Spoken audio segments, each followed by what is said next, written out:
Hi friends, this is Anil. Friends, రీసెంట్గా మన ప్రధానమంత్రి మోడీ గారు గుజరాత్ పర్యటన చేసినప్పుడు అక్కడ మనకు స్కూబా డైవింగ్ ద్వారా అరేబియా సముద్రంలో మునిగిపోయిన ద్వారకాను దర్శించుకోవడం జరిగింది. దాని తర్వాత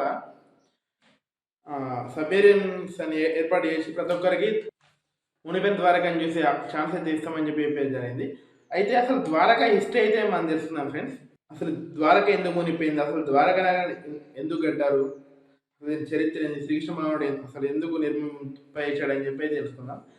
అయితే ద్వారకా నగరం గోమతి నది ఈ అరేబియా మహాసముద్రం కలిసి ప్లేస్లో అయితే ఉండేది.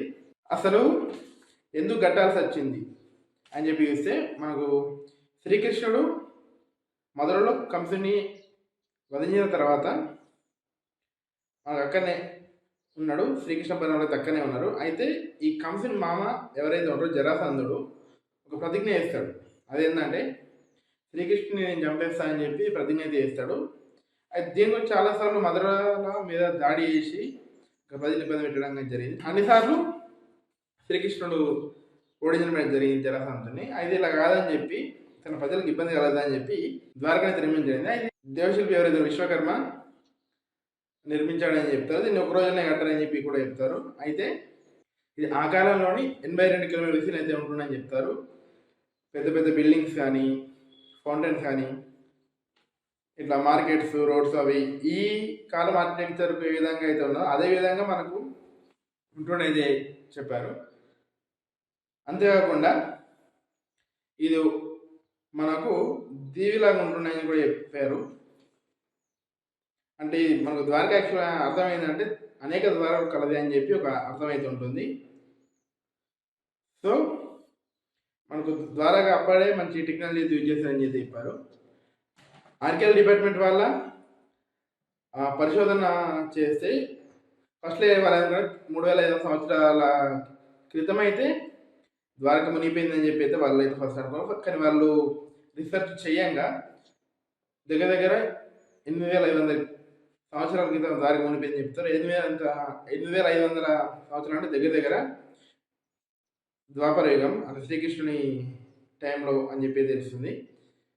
శ్రీకృష్ణులో ఉండే అని చెప్పడానికి మనకు చాలా ఆధారాలు అయితే బయటపడ్డాయి. దాని ద్వారా కొన్ని అవశేషాలు అయితే ఆర్కియాలజీ డిపార్ట్మెంట్ వాళ్ళు స్వీకరించి రీసెర్చ్ చేశారు. అయితే అసలు ద్వారక ఎందుకు మునిగిపోయింది అని చెప్పడానికి మనకు 2 కారణాలు అయితే ఉంటాయి ఫ్రెండ్స్. అది ఒక ఫస్ట్ కారణం ఏంటంటే గాంధారి శాపం, అండ్ ఇంకో కారణం ఏంటంటే శ్రీకృష్ణ కొడుకు శంభుడు ముడుల్ని అవహేళన చేసి ఏడిపించడం వల్ల అది వాళ్ళు ఇచ్చిన శాపం అని కూడా చెప్తారు. ఫస్ట్ మనం ఏంటంటే గాంధారి శాపం గురించి తెలుసుకుందాం. గాంధారి శాపం ఏంటంటే మనకు కురుక్షేత్ర యుద్ధం జరుగుతుంది కదా. కురుక్షేత్ర యుద్ధం జరిగిన తర్వాత కౌరవులు చనిపోతారు, అందరూ చనిపోతారు. కౌరవులు తల్లి గాంధారి ఆమెను ఓదార్దామని చెప్పి శ్రీకృష్ణుడు హస్తినకి అయితే పోతాడు. హస్తినకు పోయినప్పుడు గాంధారి చాలా బాధతో శ్రీకృష్ణుడు శపించడం జరుగుతుంది. నువ్వు తలుచుకుని యుద్ధాన్ని ఆపేవాడే, కానీ ఎందుకు ఆపలేదు, నా కొడుకులు ఏ విధంగా అయితే చనిపోయారో నువ్వు కూడా ఇంతే బాధపడతావు, నీ యాదవంశం మొత్తం నశిస్తుంది అని చెప్పి మనకు గాంధారి అయితే ఇస్తాడు శ్రీకృష్ణుడికి. శ్రీకృష్ణుడు కూడా ఆ శాపాన్ని అయితే తీసుకుంటాడు. తర్వాత గాంధారి చాలా బాధపడుతుంది. అప్పుడు శ్రీకృష్ణ గాంధారితో అంటాడు, మీరు ఇచ్చిన శాపం కరెక్టే, నేను దాన్ని స్వీకరిస్తున్నా అని చెప్పి చెప్తాడు.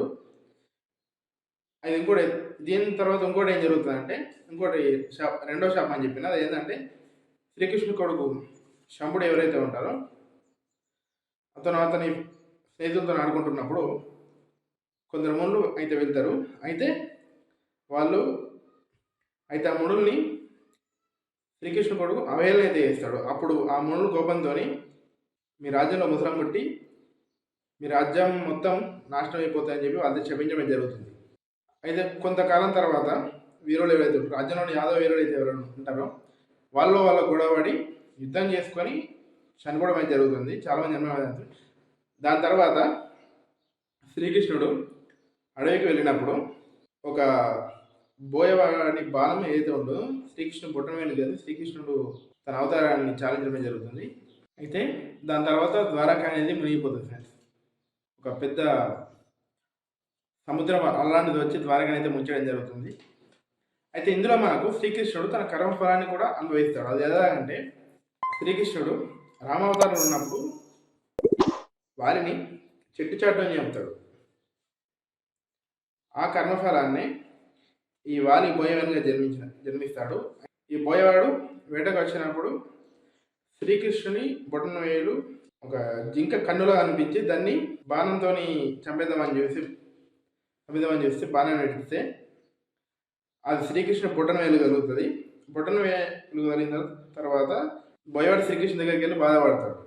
శ్రీకృష్ణ ఏమంటాడు, నువ్వు బాధపడకు, ఇది నా కర్మఫలం, ఇట్లా రామావతారాన్ని ఇట్లా నేను చేసిన దాని ద్వారా నా కర్మఫలం నేను అనుభవించిన అని చెప్పి శ్రీకృష్ణుడు అయితే అనడం జరుగుతుంది. తర్వాత ద్వారక కూడా మునిగిపోవడం జరుగుతుంది.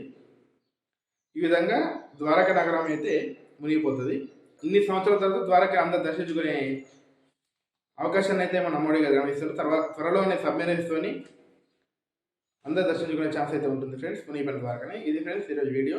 నా వీడియోని అయితే లైక్ చేయండి, షేర్ చేయండి, ఛానల్ సబ్స్క్రైబ్ చేయండి, కామెంట్ కూడా. Thank you.